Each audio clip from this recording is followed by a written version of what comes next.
Got it, John? We need higher. We need higher. Okay. I pledge allegiance to the flag of the United States of America and to the republic for which it stands, one nation, under God, indivisible, with liberty and justice for all. Okay, just a reminder, if you have cell phones, please go ahead and turn those off during a meeting. Let's go ahead and have roll call, please. Mayor Bain, Here. Councillor Gatto, Here. Councillor Lundstrom, Councillor Scalisi, Here. Councillor Sherman, Here. Councillor Spradlin, Here. Councillor Stroud. Here. Okay, item number 3, approval of minutes. You've all had a chance to look at a copy of the regular meeting minutes of June 22nd. Are there any additions or corrections to the minutes? There was one I had, Okay. which I did not highlight. Oh, under C, it was motioned by Sherman and seconded by Sherman. Yes, Okay. that was exactly the one that Oh, cool. Councillor Gatto Doing it brought to all, my Dana. attention as well. Yeah, I get all the action. Okay. Do I have a motion to approve the minutes as amended? I'll move. Okay, we have a motion. Do we have a second? I'll second. John seconds. Okay, roll call vote, please. Councillor Sherman, Yes. Councillor Spradlin, Yes. Councillor Scalisi, Yes. Councillor Stroud, Yes. Councillor Gatto, Yes. Mayor Bain. Yes. Okay, under visitors and delegation, tonight we have a presentation by Kabrie Perez with Kids at Their Best program. Did I say that wrong? No, You're it's, small. so you've had lots of people calling you. So for those of you that don't know me, I'm Jody Walker, and I run Kids at Their Best. And I was not supposed to be here tonight. Everybody else was supposed to be. So Oh. Kabrie and Kabrie were supposed to be here. But instead, you have all these lovely people, and I'm going to have them stand up and introduce themselves Okay, and tell you what site they work at. None of my Brush girls could make it tonight. I just want to point that out. okay. But we have a fabulous team working at Brush, and they're going to tell you a little bit about Kids at Their Best since we haven't been here for a while. Okay. So, Cindy, you want to go first? Yes. Let me ask each one of you, as you do that, would you come up to our microphone at the podium here so we can catch the audio for our... Yes. Thank you. Okay, I am Cindy Marquez and I am working at Sol Naciente. It is an apartment complex in Fort Morgan. And yeah. All right, thank you. Jose? Hi, I am Jose Hernandez, and I'm working at Pagos Trailer Park down in Fort Morgan, and yeah. Okay.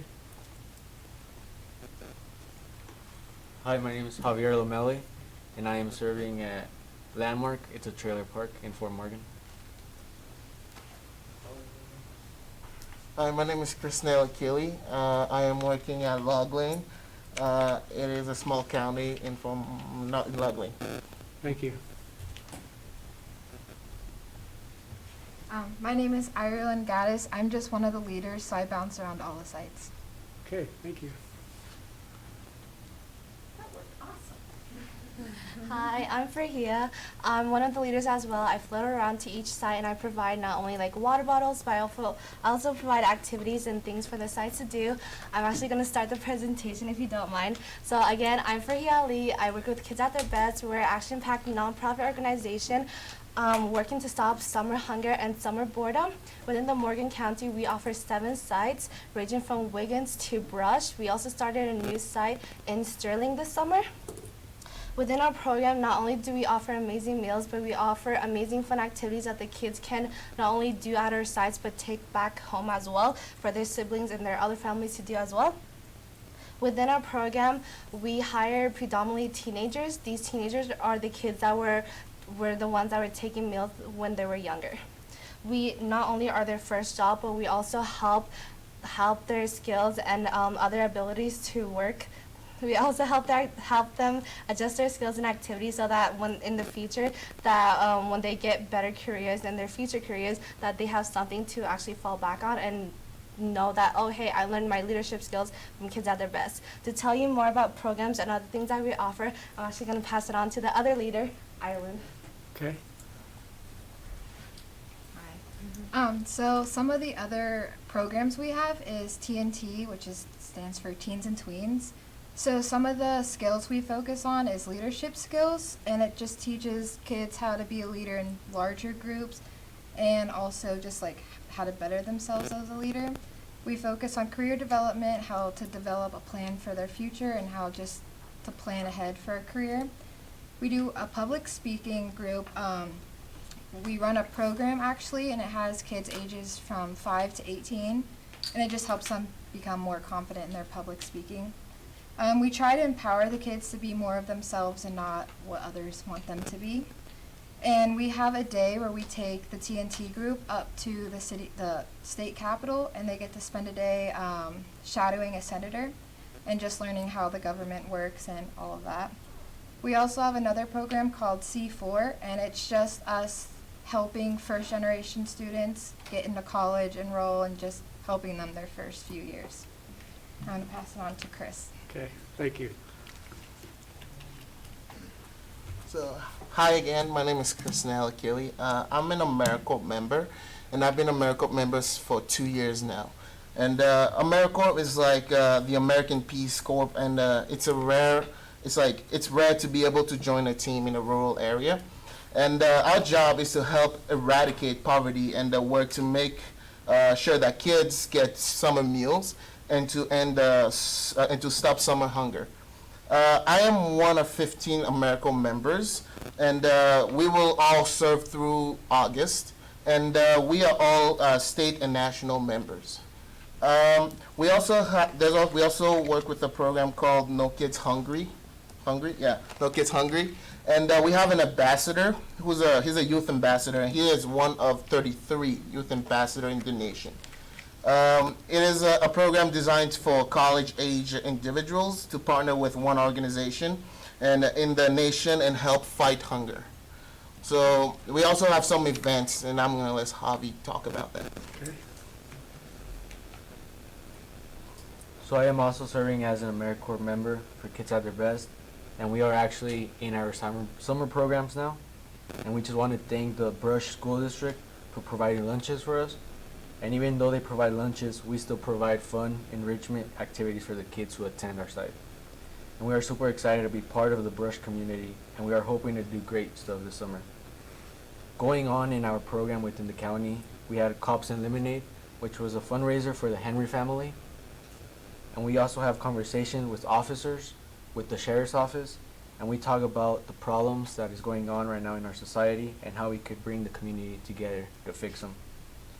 We also have Morgan Million, and our goal is to reach 1 million minutes of activities, and that will unlock money for rec program within the county.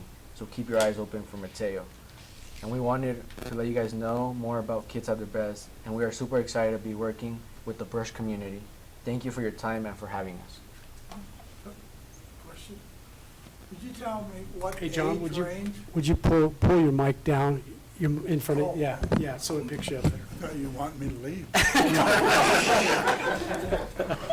Could you tell me what age range your work deals with, from the youngest to the oldest? What age range?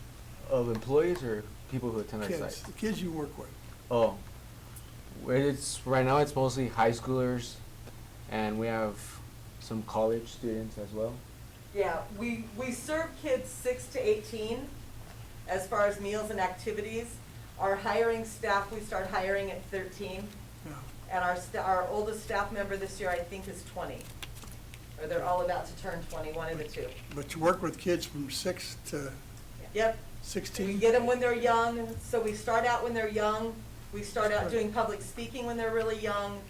Then as they get older, we get them into leadership, and then we give them those first-time job experiences. So Super. if they have CATB on their resume, you should hire them. They're good kids. Where are your sites at that they actually, You guys want to try this? Chris has this. okay. You want me to stay with the mic again? Sure, you bet, please. So we have sites at Brush, for Morgan. For Morgan, we have a couple of them, like J.C. Park, Landmark. We have some at Log Lane. We have one at Sterling. We have one at Wiggins. And we have another one at Pagels, who's also in Fort Morgan. So we're all over the place. Okay. And so naciente. Oh, okay. Get that in there. Okay. All right. And we're excited to be back in Brush. We always love to be working with Brush. Brush is where I started this program 12 years ago. Okay. And it is always what I consider home. However, you guys don't have enough problems for me to be here in Mass. Oh. And I have to give kudos to your school district. Tracy and her team are hand-making meals every single morning and hand-delivering Right. to every child in Brush. Okay. It's some big shoes to fill and a hard act to follow, but we've got activities, and thank you so much for letting us present tonight. Well, thank you for coming. I appreciate it very much. Yeah, you talk about public speaking. I'll tell you a little story, how afraid I was of public speaking when I was in high school. And I'm glad you're doing this with younger kids and stuff. I waited until I was a senior to take a public speaking class. And I was so afraid. I had to get up and give a 2-minute speech. And everybody in the class, and I was in there with some sophomores and juniors because I had put this off for the whole year. And I was only taking 3 classes my senior year. I was working full-time. And it was the 3 classes that I needed to graduate high school. And they kept telling me, you've got to give this talk at the end of and I said, yeah, I know. Got to the last week of class when I had to stand up and give that 2-minute speech, and I couldn't do it. I didn't do it. I just couldn't force it. I was so afraid to do it, I couldn't. And the teacher came up and she passed me because she said, even at the risk of not receiving your diploma, you were so afraid to do this, you couldn't do it.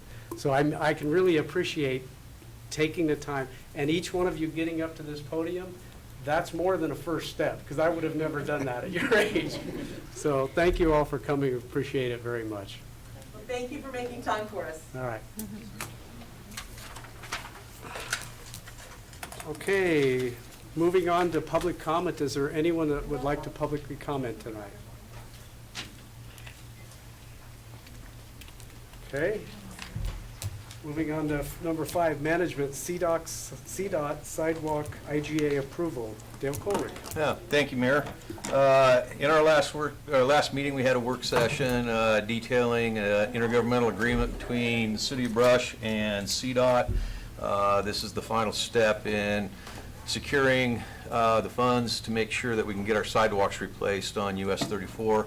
I believe the attorneys looked at it. It's a pretty standard CDOT contract, really nothing to change. It's kind of a boilerplate, fill in the who's and the amounts and the scope of work. And so with that, staff is recommending that council approve the intergovernmental agreement with CDOT, allocating and dedicating our local agency funds towards the sidewalk rebuilding project that we have slated.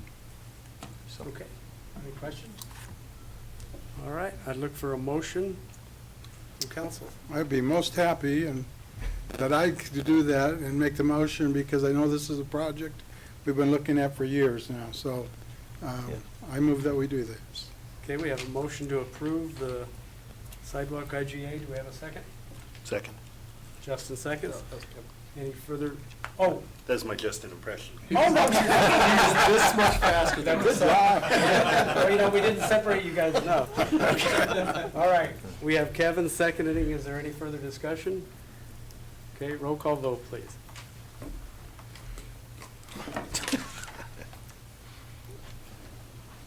Counselor Spradlin? Yes. Counselor Gatto? Yes. Counselor Sherman? Yes. Counselor Stroud? Yes. Counselor Scalise? Yes. Mayor Bain? Yes. Okay, moving on to 5B, resolution number 2020-6, approving a gas line agreement with Colorado Land Processors. Our city attorney, Dan Crowell. Thank you, Mayor, members of council. What you have before you is a resolution to approve an agreement that we discussed last time. This agreement essentially reduces the understanding of the city and Colorado Land Processors into writing. Shorthand of it is they would put in this gas extension for roughly $995,000. The city would reimburse them for a third of that. This sets forth that in exchange for the city's contribution, that they would not expect any more development incentives, and to the extent that they are reimbursed, the city would be reimbursed 1/3. Yep. Okay. Any questions? Okay, I'd look for a motion on this item. I'll move we approve resolution number 2020-6. Okay, we have a motion to approve. Is there a second? Second. Justin seconds. Any further discussion? Roll call vote, please. Counselor Stroud? Yes. Counselor Scalise? Yes. Counselor Sherman? Yes. Counselor Gatto? Yes. Counselor Spradlin? Yes. Mayor Bain? Yes. Moving on to finance. I move we approve disbursements and payroll from June 23rd to July 10th, 2020 in the amount of $725,936.71. Okay, we have a motion to approve. Do we have a second? Second. Okay, a second. Any further discussion on finance? Roll call vote, please. Counselor Scalise? Yes. Counselor Sherman? Yes. Counselor Gatto? Yes. Counselor Stroud? Yes. Counselor Spradlin? Yes. Mayor Bain? Yes. Okay, moving on to number 7, staff reports. Assistant Administrator Rick Karoblian.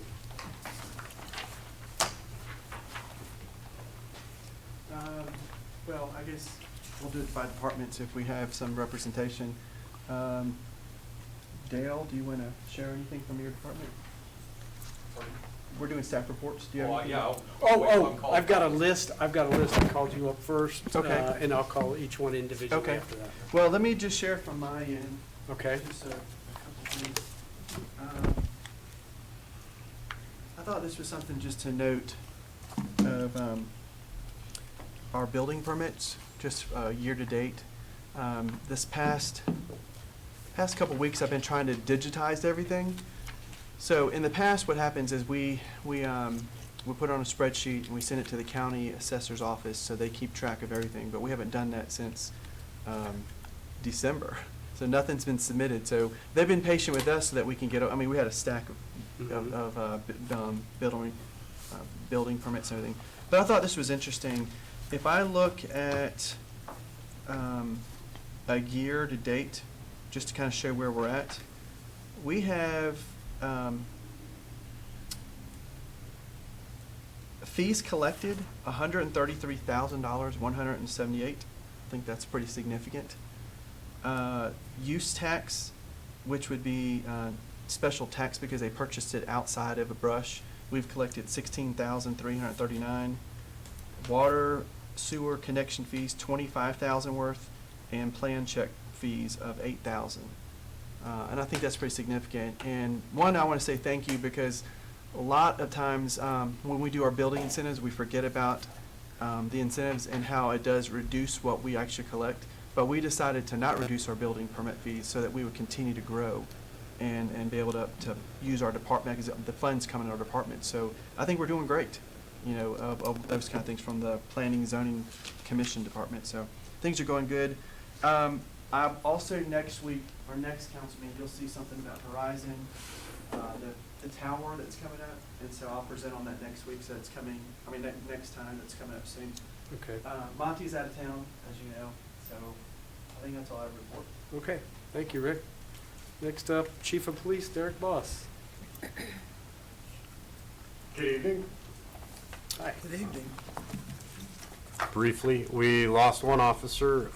He resigned last week and cited 2 reasons. One is pay, low pay, and the other one was the passage of Senate Bill 217, which has definitely negatively impacted law enforcement.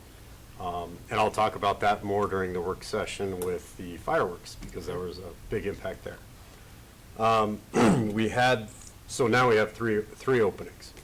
One is grant funded and 2 is just through attrition. We had 3 offers out. This morning, one of them declined. He accepted a job much better paying with a much smaller department. The other 2 are academy sponsorships, and we're doing one in reverse. So one person we're paying now for him to go to the academy. We can't afford to pay for 2 people to go to the academy. So the other person had already enrolled. So we are talking to him about a contract where if he stays here for a certain period of time, then we'll reimburse him for his academy tuition. And then the last thing I have is the weather sirens are almost all the way up and running. All 4 sirens are in place. The one right back here is fully functional, and that one should cover most of the town, if not all of the town. The other siren at Pettis Park is also fully functional right now, and that fills in the blanks for what this one doesn't cover. The last 2, we're waiting on Excel to put in power to the one siren, and then the other siren, we need a electrical permit inspection before that can be up and running. So that is all I have. Oh, let me ask you, Yes, on, sir. so audibly, this one here can cover the whole town if, say, the others for some reason didn't go off? This is the largest one, and it Okay. will cover almost all of the town. Great, okay. This one doesn't reach north of the interstate, which is all industrial minus the hotel, but that covers everything else in town. And the other, old one didn't do that, right? The old one didn't work. The old one didn't work. Therefore, it didn't do it. Okay. So the one that was here before covered maybe a half-mile radius from here. Okay, that's what I thought. The one north of the interstate didn't work at all. Okay. The one east of town worked sporadically, Yeah, and that was the newest yeah. one we had. Right. And then the one in Pettis Park worked, but that had a very small range, I believe Okay. less than a quarter of a mile range. Okay, great. So everything we have now is much bigger, better, Okay. clearer, works longer, louder. So will we still do the testing at noon? Will people still hear it at noon? We will resume that. We'll actually probably do some Friday. testing throughout this week, but we will resume that once all 4 are fully functional. What We're- about how many different sounds and how we're going to alert? Have you given thought to how we're We're trying to keep this as simple as possible. So just a tornado So siren? right now, it is just a tornado siren with the one sound. And the sound, it increases and decreases in pitch, and that's just to help cover everybody who has different hearing Oh. spectrums. Okay. So certain people with auditory issues will hear at a different pitch. So it increases and decreases. From the base of the pole, I can tell you, it all sounds the same, and it's really loud. But from a distance, you can hear the pitch changes. As far as different tones and thunderstorms and whatnot, I'm still learning how the system works, so I'm trying to keep it simple right now and figure out Yeah. how best to, one, implement the other warning sirens, and how do we educate the public on that. Okay. But the focus right now is to get the tornado siren fully functional, which we're almost there, so. All right. Thank you, Chief. Yep, thank you. Public Works Director Dale Colrick. Thank you, Mayor and Council. Couple of items to bring up. Obviously, the road is open. If you have not taken a trip down it, I still have a little bit of history thinking, oh, this is going to be rough, but it's really smooth. So the concrete portion of the paving project has been completed. It's open. We have some small items we've got to do on a punch list, take care of, but we should not have to deal with that again for the next 70 years, I hope. So the other thing to bring up to your attention is there's been a switch in plans. Originally, we were supposed to have the asphalt paving done through town next year. However, CDOT and their contractor, Martin Marietta, they've been very flexible and trying to optimize their time and their equipment and manpower. And as such, over the next 3 weeks, they're going to be coming through town, and they're going to be planing off that top layer, and they're going to be repaving.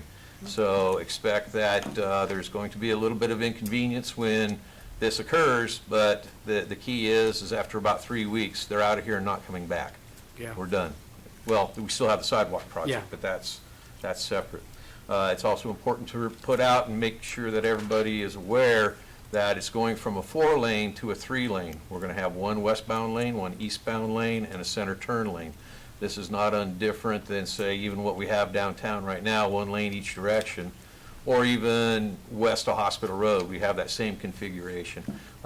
This is going to by far improve the safety of this highway, especially when we have individuals that are trying to cross from the north side to the south or south to the side, because now there's going to be a much bigger shoulder available for people to stage. They can get out into the turning lane, and so they're not having to negotiate 4 lanes of traffic and running across. And I've seen a lot of younger children trying to do that, especially when it's lunch hour around noontime.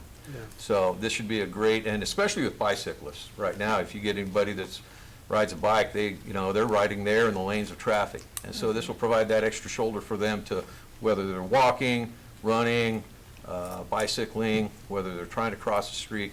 So I think this is going to be a great improvement, but it's something that our residents need to be aware of, that there is going to be a lane configuration, and it is for the better. Okay. With that, I'll entertain any questions.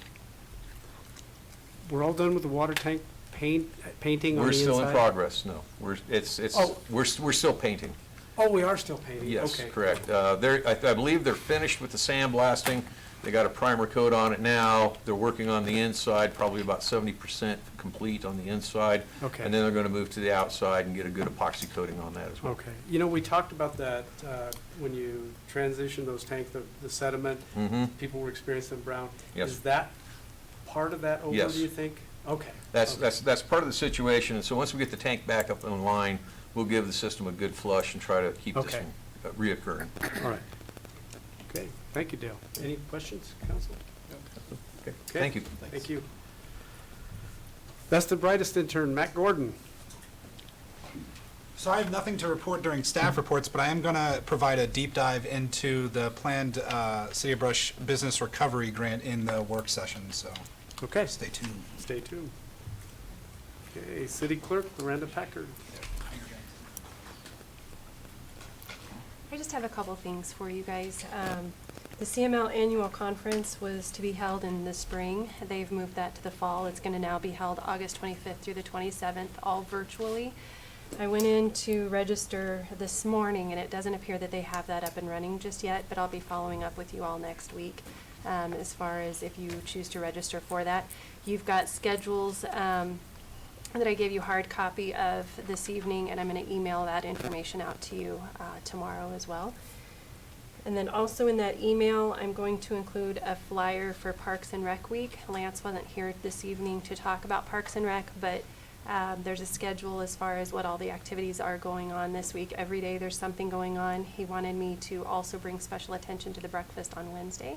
It starts at 6:30. There's a walk over at Doty Pond, and then there's breakfast at the JC building. Pancakes, eggs, sausage. It's really good every year. Oh, one more thing that I missed here. Mayor Bain was elected to the CML board. Oh, thank you all for everything. Yeah, thank you. I appreciate that. So that's all I have. Congratulations. All right, thank you. I got a question for you. Are they going to have another session like the one that got canceled here in June? Are they going to have try to have another one? Did you say? It's not going to be held in person this year. It's all going to be virtual. So it's all going to be in webinars, the online format, and we'll have more information about that pretty soon. Okay, so we don't know exactly when or anything. August 25th through the 27th. Oh, okay. Yeah. Okay. City Attorney Dan Krob. I don't really have anything for you guys, but here to answer any questions if anything comes up. All right, thank you. Okay, moving on to mayor and council reports. Does anyone have anything to report? I have something. Kevin. I just wanted to thank some people. Last week, Loranda scheduled a bunch of tours for me. So I went with Matt, so for some general info around the town, the chief for the police and emergency management, and Lance for the rec department. And it was eye-opening to say the least, all the stuff I was privy to that I hadn't been before, just because, it's just such a different way to look at things. And I really appreciated everyone's time, and I was really impressed with the people we have working with us. So thank you all again for doing that. It was really nice to see the innovative, creative, just that perspective was really good. And then with the rec department, just aside from that, I hadn't realized how much the Pettis and the Jocelyn Needham Foundation done for the city, because my goodness, everything he said was them. So if anyone hasn't had a chance to do this, my goodness, go do them. It's amazing. And thank you again, Loranda, for setting those up. And thanks, guys. Thank you, sir. Anyone Well, else? I don't have anything quite as profound as that. But I did get a chance to attend the East Morgan County Library Board meeting as the representative from City Council. Just to say that they are working very diligently on a lot of projects. Most recent is the CARES money that they're going to be getting and how they're going to utilize that. So Yeah, very I'll well. keep you informed as I go to more of the meetings. Okay. I've got something Sure. off of what Kevin said about Bob and Judy Gunn. What has the city actually done for them? I know for a long, long time, that they have been really kicking a lot of money into the city and even a little bit into schools. But what have we done for them? Well, I could, one thing I can tell you about Bob Gunnins. Bob Gunnins doesn't really like public recognition for that sort of thing. But the city has, we've taken out full-page ads in the publications to thank Bob and Judy for, it's amazing the amount of support that we have for our rec programs from the foundation. Sure. And we've done that. But Bob chooses to kind of not want to be brought out into the spotlight that way. I would say that. I mean, he's always told me they do it for the good of Brush, and that's the only recognition or thanks that they need. We do. I know I've heard Lance, I don't know how many times at council meetings when something has been done by the foundation for us that way, that Lance goes out of his way to make sure that we know who brought that money and that funding in for it. It's too bad he's not here, but Lance does Yeah. a heck of a good job in complimenting and giving credit to the people, in this case was the Gunnins, Bob and Judy, and, like for Gary Alexander, and for the different people that have helped over the summer times and all that out there at the golf course. He does a good job recognizing people, the good things, the good deeds that people do for them. Yeah, and when I took over as mayor, I asked for an accounting from Lance of all the different things that the foundation has done over the years, and I was amazed at when you looked at the scope of it. It's not just recreation; it goes over into other areas too. But I was just amazed at how much they contribute to us. So we're very thankful for that. Okay, anyone else? I'd like to thank everybody for the endorsement. I thought that this election would be about one meeting every month, and I just got a schedule about every month. So, and I talked to Jack a little bit. Jack did a story on it, and I think it really gives us a voice in Northeast Colorado that we need to have with the legislature. And at the first board meeting we had earlier this week, they asked me what my interest was, and my interest is really in, we've seen for a long time the unfunded mandates that are coming down from the legislature. And I said, some of these can be great ideas, but my dad always taught me it's only a good idea if you can afford it. So trying to meet with the legislatures during legislative season when they have these ideas that aren't funded and tell them, you're forcing us to make decisions at the local level with maybe funding that we don't have, which means we have to make different decisions on the thing that we think are important.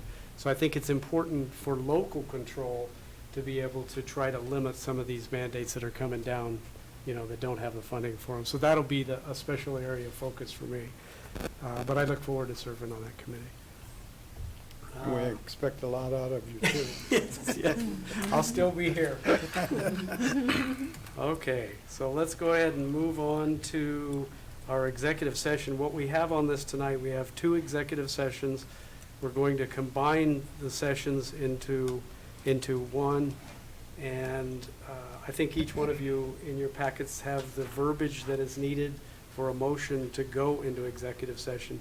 So I'd ask one of you to make that motion.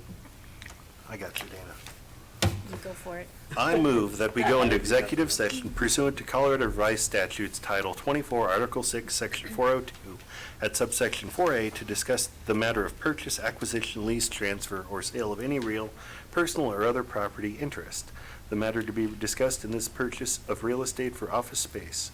Also pursuant to Colorado Revised Statutes Title 24, Article 6, Section 402, at subsection 4B, for conference Conferences with an attorney for purposes of receiving legal advice on specific legal questions, also pursuant to Colorado Revised Statutes Title 24, Article 6, Section 402, at subsection 4E, determining positions relative to matters that may be subject to negotiations, developing strategy for negotiations, and instructing negotiators. The matter to be discussed is the Weitzel litigation. Okay, we have a motion to go into executive session. Do we have a second? I'll second. Dana seconds. Any further discussion? Yeah, I have a question. Yes. What is it we're exactly thinking of this other place that we want to get? Well, that, What is it we're thinking of it's going to have to do? That's why we have to talk, we have to. yeah, talk we'll about go, it in our we'll go, executive we'll session. we'll talk can't about that when right we now. get into executive session. Right now, we're in Okay. public session, and that would be, that Yeah, would I be. just didn't want to be moving forward on something I had No, no Yeah, that's what we'll we're clue talk of doing. what it's going to do. This is just the mechanism that puts us into that arena where we can talk about it. Okay. Okay. If there's no further discussion, roll call vote, please.